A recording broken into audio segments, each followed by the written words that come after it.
First Model Minute, I thought I would share some Google Classroom tips that I learned over this summer that I thought were super helpful and kind of life changing for me. Hopefully, they're new for you, but maybe they're not. Maybe they're just a quick reminder of some things that you can use with Google Classroom.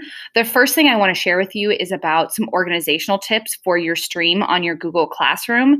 If you're like me, a month into school, your stream kind of gets clustered with all of the announcements and homework assignments, and students kind of don't know really where to go of, what's the newest thing that I need to be looking at.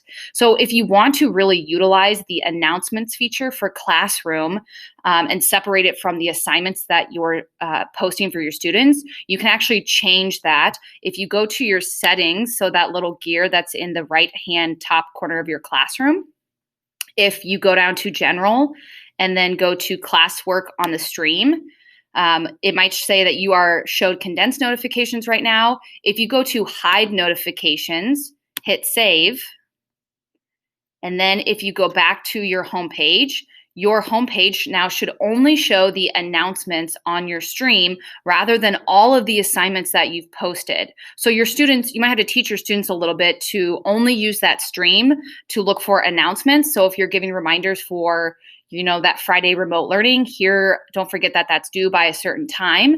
You can use that page for announcements, and you can teach them to go to Classwork, and they can go there to find the assignments based on the unit that you're currently on. So maybe kind of a nice organizational tool, space saver for some of your students, because sometimes I know that stream can get a little overwhelming for myself and also for our students as well. The second thing that I want to talk to you about is using your phone and the mobile app for Classroom on your phone as well.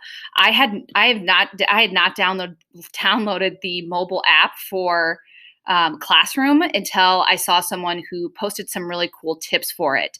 And the first thing that I want to share with you is that you can use your phone as a random student selector to call on those students in class. So instead of just like looking out into your classroom and saying, hey, I'm going to call on Jimmy just because he's the first person I see, you can use your phone and all the people that are logged into your classroom to select those students. So I've given you step-by-steps on the screen here. So the first step, you'd have to obviously download the Classroom app on your smartphone that you have.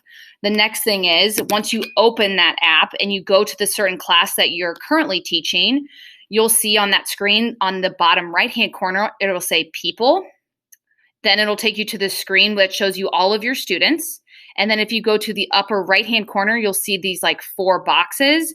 Once you click that, you'll see my third picture here gives you then the students that you can select that are there for that day. And so if you just keep clicking next, you can just keep randomly selecting the students that you're going to call on for that day.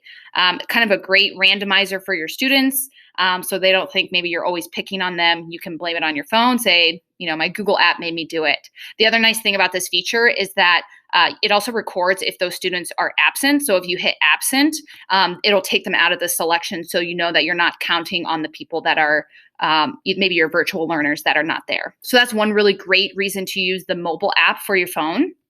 Another thing you can use it for is you can actually use it for dictation purposes. So if you're someone who maybe wants to speak your comments rather than writing them all out, I know during quarantine, it got really tedious to be typing the exact same thing over and over.